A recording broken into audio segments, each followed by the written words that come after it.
उपले अंडों से मुर्गी। बहुत समय पहले की बात है। नौकरी की तलाश में आफताब नाम का एक व्यक्ति घूमता घामता एक छोटे से शहर में पहुंचा।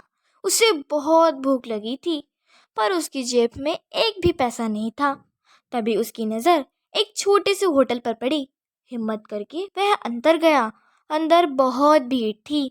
भीड़ में अधिकतर गरीब वर्ग के लोग थे। एक बेंच की खाली जगह पर उसकी नज़र पड़ी। वह तुरंत वहां जाकर बैठ गया। आफताब की नज़र पड़ी पास में बैठे हुए आदमी की प्लेट पर। उसमें ऑमलेट था। ऑमलेट की मधुर सुगंध आ रही थी। आफताब के मुंह में पानी आ गया। वह 2 दिन से भूखा था।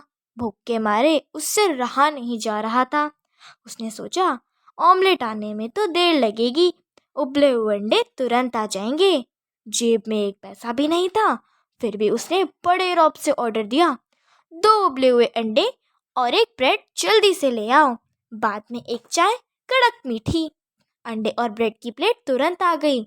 आफताब बड़े बड़े ग्रास लेते हुए जल्दी जल्दी खाने लगा। थोड़ी ही देर में नाश्ता खत्म हो गया।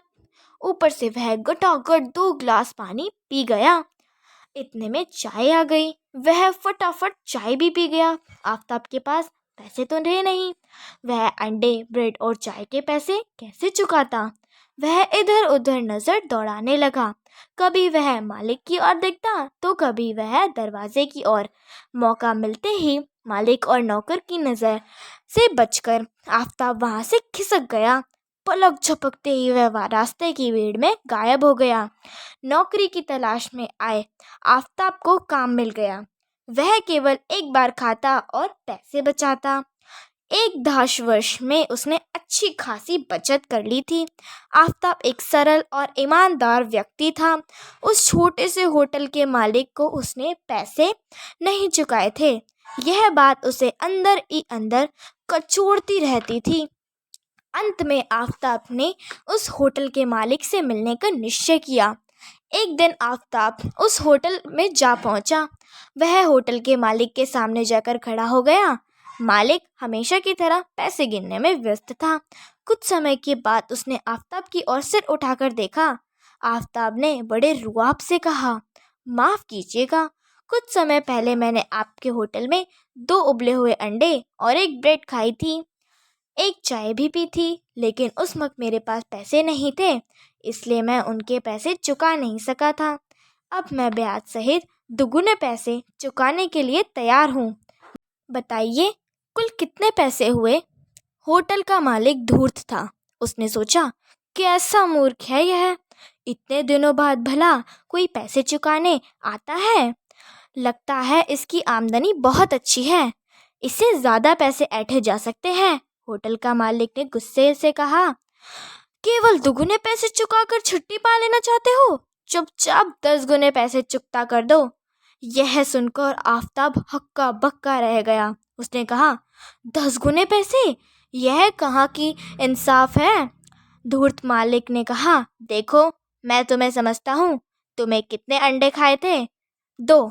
आफताब ने कहा। मालिक ने कहा, अगर तुमने 2 अंडे न खाए होते तो उनसे 2 मुर्गियाँ पैदा हुई होती। उन 2 मुर्गियों ने 12 महीने में कितने अंडे दिए होते, और फिर उनमें से कितनी मुर्गियाँ पैदा हुई होती। मैं ठहरा भला आदमी, इसलिए केवल 10 गुने पैसे ही मांग रहा हूँ। चलो जल्दी पैसे निकालो। आफताब ने कहा, मैं तो याद करके आपको पैसे चुकाने आया हूँ और दुगुने पैसे देने को तैयार हूँ। आपको तो इसके लिए आभार मानना चाहिए मेरा। पर इसके बदले आप, यह कहकर आफताब बाहर जाने लगा। अचानक होटल का मालिक चिल्लाने लगा, चोर चोर चोर, पकड़ो पकड़ो। शोर सुनकर तुरंत सिपाही वहां आ पहुंचे। उन्होंने आफताब को पकड़ लिया। आफताब मदद के लिए इधर उधर देखने लगा। आफताब के भाग्य में मुल्ला नसरुद्दीन वहां मौजूद थे। एक कोने में खड़े होकर वह कब से यह तमाशा देख रहे थे। मुल्ला नसरुद्दीन बहुत मशहूर आदमी थे। उनको नगर के सभी लोग पहचानते थे। कोई जटिल समस्या खड़ी हो जाने पर राजा भी फैसला सुनाने से पहले मुल्ला नसरुद्दीन की सलाह लेते थे। सिपाहियों ने आफताब को पकड़ लिया तो मुल्ला नसरुद्दीन उसके पास आए। वे आफताब के कंधे पर हाथ रखकर बोले, तुम चिंता मत करो, मैंने सब कुछ सुन लिया है। कल मैं दरबार में आऊँगा और तुम्हारी ओर से गवाही दूंगा। दूसरे दिन दरबार लगा। राजा ने आफताब की पूरी बात सुनी। होटल के मालिक को भी सुना, लेकिन आफताब के गवाह में मुल्ला नसरुद्दीन नहीं आए। इसलिए राजा ने मुकदमा स्थगित कर दिया। तीसरे दिन फिर दरबार लगा। उस दिन भी मुल्ला नसरुद्दीन गौर हाजिर थे। राजा को बहुत गुस्सा आया। उन्होंने आदेश दिया, जाओ मुल्ला नसरुद्दीन को पकड़ कर ले आओ। खुद को बहुत अक्लमंद समझता है, दरबार में गवाह के रूप में हाजिर रहना जरूरी है या कोई दूसरा काम। सैनिक मुल्ला नसरुद्दीन को पकड़ कर ले आए। मुल्ला नसरुद्दीन ने राजा को झुककर सलाम किया। राजा ने पूछा, कल क्यों नहीं आए थे? मेरे इंसाफ के दरबार में हाजिर रहने से भी ज़्यादा ज़रूरी कौन सा काम आ पड़ा था? पूरा दरबार खामोश हो गया। नसरुद्दीन ने राजा को फिर झुककर सलाम किया। उन्होंने कहा, हुजूर, कल सुबह नाश्ते के लिए मेरी बीवी पतीली में चावल पका रही थी।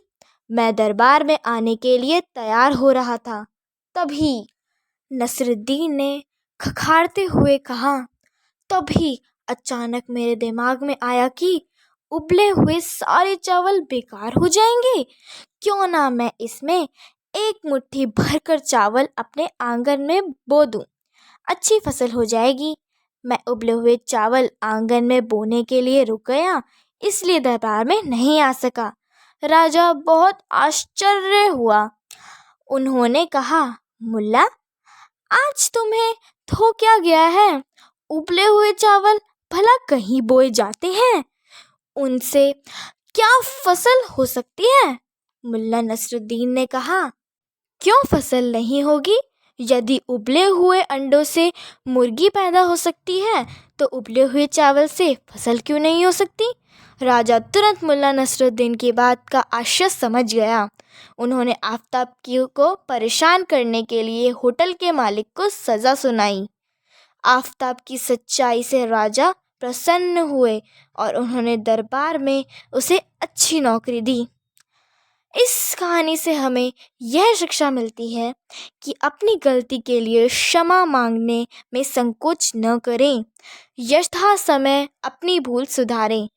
हमेशा ईमानदारी के रास्ते पर चलें और ईमानदार व्यक्ति की सही कद्र करें। दोस्तों, यह कहानी यहाँ पर ख़त्म होती है। आशा है कि आपको यह कहानी भी अच्छी लगी होगी। अगर यह कहानी भी आपको अच्छी लगी तो इस वीडियो को लाइक, शेयर और सब्सक्राइब करें मेरे चैनल को। तो मैं मिलती हूँ आपको अपनी नेक्स्ट वीडियो में। तब तक के लिए गुड बाय।